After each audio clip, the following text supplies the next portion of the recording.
থাম্বনেলে ঠিক ছবিটা লাগাতে ইচ্ছা করলো না, তাই লাগালাম না।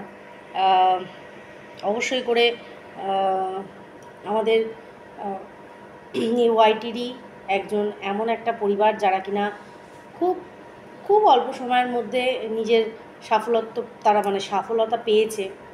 প্লাস খুব কমেডি ভিডিও করতো, একদম সাদামাটা ভিডিও। সবচেয়ে খারাপ লাগছে আমার চিনু খুব দেখতো, মানে এক কথায় বুঝে গেছে ও। সানি অবাক হয়ে গেছে, বললো মা কী করে, মেয়েটা তো বয়সে খুব অল্প ছিল। মানে আলপনা রুবি ব্লগসের আলপনার কথা বলছি। আমি সত্যি সচরাচর অনেক দিন দেখিনি, ওয়াইটিতে সকাল থেকেই আমি শুনছি দেখছি।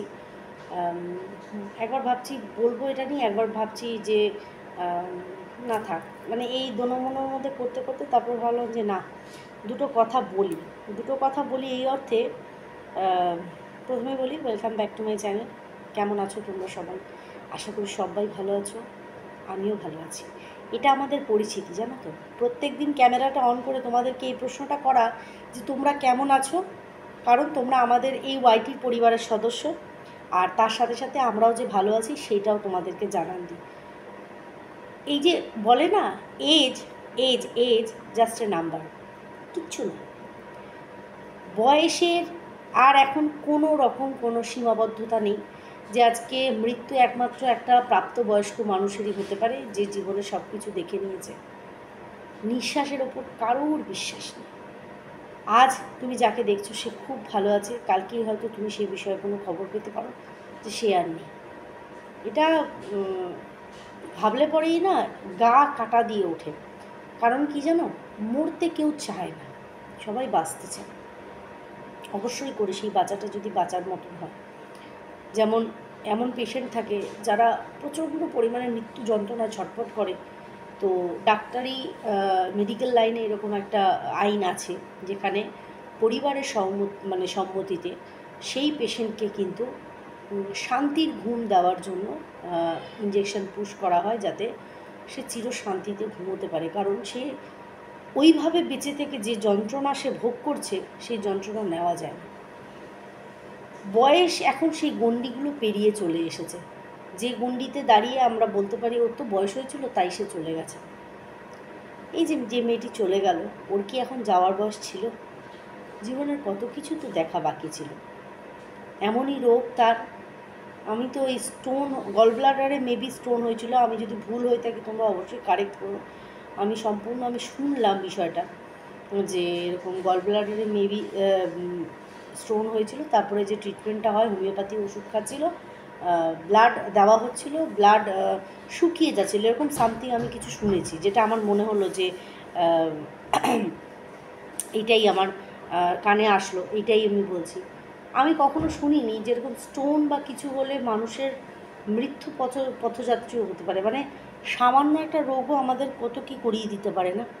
দেখো একটা কথা কি জানো, আজকে আমরা ভিডিও করছি, আমরা ভিডিও করে প্রত্যেকটা মানুষকে ছোট বড় কথা ভুলভ্রান্তি হলে ধরিয়ে দেওয়া, বা অনেক ক্ষেত্রে হয়তো বলতে গিয়েও আমরা অনেক ক্ষেত্রে এমনভাবে কটাক্ষ করে ফেলি হয়তো হার্ট হয়ে যায় সেই মানুষটা। হতেই পারে, মানুষ মাত্রই এই জিনিসটা হতে পারে না যে একমাত্র তোমার কথাতে আমার হার্ট হবে, আমার কথাতে তোমার হার্ট হবে না, এটা তো না। হতেই পারে হয়তো কষ্ট পেয়ে গেছো, কিন্তু এই যে মানুষ যখন চলে যায় তখন কোথাও না কোথাও আফসোস থেকে যায়, অতটা দরকার ছিল না। এই যে আজকে যার গেল তার গেল, আমরা আজকে ভিডিও করে একটু শোক প্রকাশ করতে পারবো, দুঃখ প্রকাশ করতে পারবো, সান্ত্বনা দিতে পারবো সেই পরিবারটাকে। কিন্তু সত্যি কথা বলতে কিন্তু তাদের যে দুঃখটা সেটা কিন্তু আমরা কখনো ফিল করতে পারবো না তারা কি ফিল করছে। একটা প্রাপ্তবয়স্ক মানুষ চলে গেলেই আমাদের মাথার ওপর থেকে যেন ছাদ সরে গেল এরকম একটা মনে হয়। এখানে তো অল্প বয়সী মানুষগুলো যখন চলে যায় তাদের তো জীবনে অনেক কিছু পাওয়া ছিল, অনেক কিছু অ্যাচিভ করার ছিল, অনেক কিছু করার ছিল, তাহলে সে তো অসময়ে চলে গেল। যাই হোক, এই কথাগুলো না ভাবায়। দেখো কি বলবো বলো তো এই বিষয়ে, কি বলবো। আমি প্রচণ্ড পরিমাণে হার্ট হয়েছিলাম যখন আমার শ্বশুরমশাই চলে যান হঠাৎ করে। তার দুদিন আগেই আমি তার জন্মদিন পালন করি, আর দুদিন পরেই তার এরকম একটা প্যাথেটিক সিচুয়েশান। তো আমাকে ভীষণ হার্ট করে এই জিনিসগুলো। বাবা মা আমার কাছে প্রচণ্ড মূল্যবান, সে আমার হাজব্যান্ডের মা বাবাই হোক বা আমি তো কখনো মনেই করিনি বাবু মাকে যে আমার মিস্টার ঘোষের বাবা মা, তো তার সাথে আমি সেইভাবে মিশবো। মিস্টার ঘোষ রেগে যেতেন মাঝে মধ্যে বাবুর সাথে, এতটাই ফ্র্যাঙ্ক। আমি বললাম না, আমার একটা বেস্ট ফ্রেন্ড, যাবতীয় সমস্ত রকম আলোচনা আমি আমার শ্বশুরমশাইয়ের সাথে করতাম। তো সেখান থেকে দাঁড়িয়ে মিস্টার ঘোষ অনেক সময় রেগে যেতেন যে হ্যাঁ সারাক্ষণ খালি বক বক বক বক, কিন্তু আমাদের ওই ফ্রেন্ডশিপটা ছিল। তো আমার ওই মুমেন্টে তখন আমার যেন মনে হচ্ছিলো আমার অতীব প্রিয় বন্ধুটাকে কে যেন কেড়ে নিয়ে। এটা হয়, দেখো নিজেদের মানুষ যখন চলে যায় সেই বেদনাটা শুধুমাত্র তারাই ফিল করতে পারে যে কতটা প্যাথেটিক হয়। আমার বাবা মাও জানে যে আমি কতটা অ্যাটাচ ছিলাম বাবুর সাথে। যাই হোক, এগুলো বলে নিজেকে ইমোশনাল করবো না। তো সেক্ষেত্রে দাঁড়িয়ে বলবো, যে চলে গেছে তার আত্মার শান্তি কামনা করি। অসময়ে চলে গেছে সে, এখন তার যাওয়ার সময় ছিল না, আরও অনেকটা সময় তার নিয়ে থাকার দরকার ছিল, তার জীবনে অনেক কিছু অ্যাচিভ করার ছিল। তো আজকে সে অসময়ে চলে গেল, তাই না? যাই হোক, তো এইটুকুই চাই, যেখানেই থাকুক ভালো থাকুক। এইটুকুই আয়ু নিয়ে হয়তো এসেছিল, তাই কিছুদিন মানুষকে খুব হাসিয়েছে। তারা যে ভিডিও করতো, কমেডি ভিডিও ছিল, তাদের মানে অ্যাক্টিভিটি দেখে সত্যি হাসি পেত। তো সেখান থেকে দাঁড়িয়ে মানুষকে হাসিয়ে গেছে, এটা অনেক বড় পাওনা। তো এখানে আর বেশি কিছু আমি বলবো না। তো আরেকটু দুটো কথা আমি বলবো অন্য বিষয়। সেই বিষয়টা হচ্ছে চোখের জল। আমাদের চোখের জল পড়ে মানে আমাদের ভেতর যখন কাঁদে তখনই চোখের জল পড়ে, এটা আমরা জানি। কিন্তু নাটকের দ্বারাও যে চোখের জল পড়া যায় আমরা ওয়াইটিতে এসে দেখলাম। নিজেদের সুবিধা অনুযায়ী, নিজেদের বিষয়ে সিম্প্যাথি কার্ড খেলা অনুযায়ী, নিজেদেরকে ভিকটিম মানে প্রমাণ করা অনুযায়ী তখন কিন্তু চোখের জল, আমি খুব কম ওয়াইটিতে চোখের জল ফেলেছি, কারণ আমি জানি চোখের জলের দাম ওয়াইটি দেয় না, কখনো দেয় না।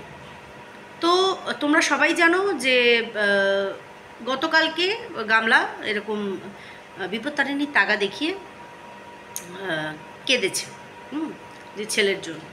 তো আজকে সকালে সেটার ওপর বেস করে ওর যে প্রাক্তন দালাল বা দিদি, হোয়াট এভার, যে নামে যায়, যে পছন্দ করো ডাকতে, সে আজকে ভিডিও করে। আমি চুপচাপ শুনছি ওর ভিডিওটা। এখন তো সত্যিই সচরাচর দেখা হয় না, ওই জন্য দেখবে আমার ভিডিওতে ওর ছোঁয়াও থাকে না।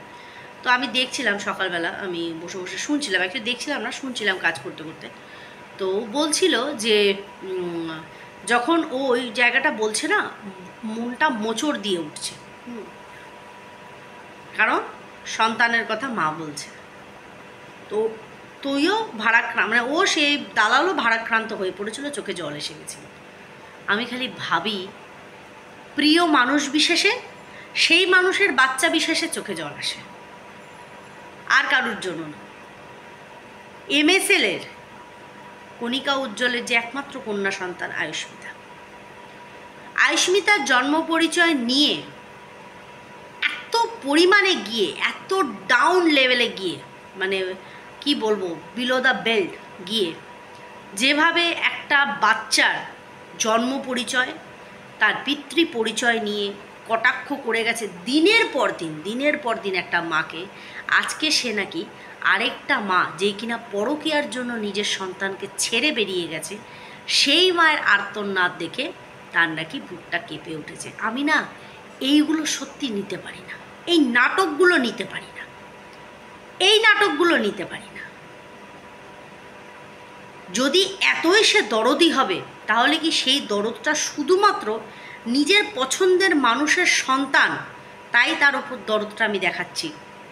আর কণিকা উজ্জ্বল তো নিজের কেউ না, প্রতিদ্বন্দ্বীও না, অ্যাকচুয়ালি ওদেরকে পেয়ে বসেছিল। কি অন্যায় ছিল, অপরাধ ছিল তাদের? একটা স্ট্রাইক দিয়েছিল ওকে, ব্যাস, এনাফ। তারপরে গিয়ে যে লেভেলে ও ধরেছিল, আজকে যদি কোথাও না কোথাও এই যে আনস্টপেবল গানটা খুব করে না, আই এম আনস্টপেবল, শোন, যদি তুই আনস্টপেবলই থাকতিস না, আজকেও স্টিল তুই এমএসএলকে নিয়ে বকবক করতিস। সত্যি ওই জায়গাটায় এমএসএল তোকে আনস্টপেবল করেনি, স্টপেবল করে দিয়েছে।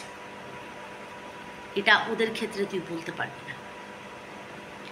একটু ভাববি বিষয়গুলো। গান চুজ করিস ওই মুখের ভঙ্গিমা করে। কণিকা একবার একটা শর্টস করেছিল, সেখানে ওর ব্যবসাপন্থী হাওয়াস, হ্যাঁ হিন্দিতে তো এগুলোই বলে, কামু কথা তুই খুঁজে পেয়েছিলিস। বিশ্বাস কর, তুই যখন ভিডিও করিস না শর্টসগুলো, আজকেই ছেড়েছিস একটা, আমরা এগুলোকে এক্সপ্রেশন বলি, বাট তোর কথা অনুযায়ী যদি তোকে বলি, পাক্কা লাইনে দাঁড়িয়ে থাকা যে মেয়েগুলো হয় ঠিক সেই রকম এক্সপ্রেশন ছিল। কিছু মনে করিস না, কিছু মনে করিস না। আমরা যখন কাউকে ইনস্টাতে রিলস করতে দেখি, মানে সেন্সুয়েশাল, কি বলবো ওটাকে, সংগুলো হলে, যেগুলো সেন্সুয়েস, প্রচণ্ড, ঠিক উচ্চারণ করছি কিনা জানি না, যেগুলোতে প্রচণ্ড পরিমাণে আবেগ প্রবণতা থাকে, তো সেই গানগুলোতে কিন্তু অ্যাক্টিভিটি বা বডি ল্যাঙ্গুয়েজ সেরকম দেখাতে হয়। হিরোইন্সরাও তাই করে, অ্যাক্ট্রেসরাও তাই করে, ওটাকে আমরা অ্যাজ এ এক্সপ্রেশন বলি, তাই তো?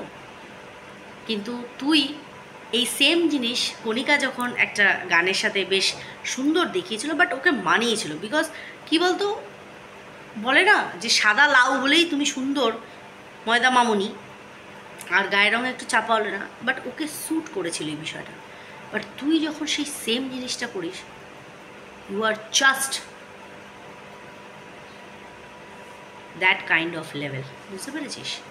মানে থাকে না ওই রকম, মানে দাঁড় করিয়ে দিলে একদম ওই লুকটাতে বলছি আমি, নর্মাল যেরকম নাইটি পরে আসিস ওই গড়োয়া, ঠিক আছে, বাট ওই লুকটাতে একদম লাইনে যদি দাঁড় করিয়ে দেওয়া হয়, এসে তোকে মানে জিজ্ঞাসা করে যাবে রেড কোট। যদিও বা এই কথাগুলো বলতে আমি চাই না, কেন বললাম এই কারণে, কারণ এইরকমই আমরা করি, আমরা যখন গান করি এরকমই এক্সপ্রেশন হয়, যেরকম গান সেই গান অনুযায়ী এক্সপ্রেশন। যেমন কদিন আগে একটা কান্নার এক্সপ্রেশন দিয়ে একটা গান করেছিল, বিকজ ওই গানটার মোটোই ওইটা ছিল, তো সেটাকে গাইতে হয়ে সেইভাবে এক্সপ্রেস করতে হয়েছে তোকে। এটা ট্যালেন্ট বা এটা গুণ, আর এটাই করা উচিত। সেখানে অন্যকে আমি অন্যের মধ্যে কামুকতা দেখতে পারবো, বাট সেম জিনিস যখন নিজে করছি, ইউ আর এ ভালগারিটি তোর মধ্যে ছলকে পড়ে। কামুকতা না, ভালগারিটি থাকে, নোংরামি থাকে, নাথিং এলস। যাই হোক, চলো সবাই খুব ভালো থেকো, সুস্থ থেকো, আর পুনরায় আলপনার আত্মার শান্তি কামনা করি, যেখানেই থাকুক ভালো থাকুক। বাচ্চা মেয়ে একটা অল্প বয়সে চলে গেল অকালে, কিছু করার নেই, যে যাবে সে তো যাবে, ধরে তো রাখা যাবে।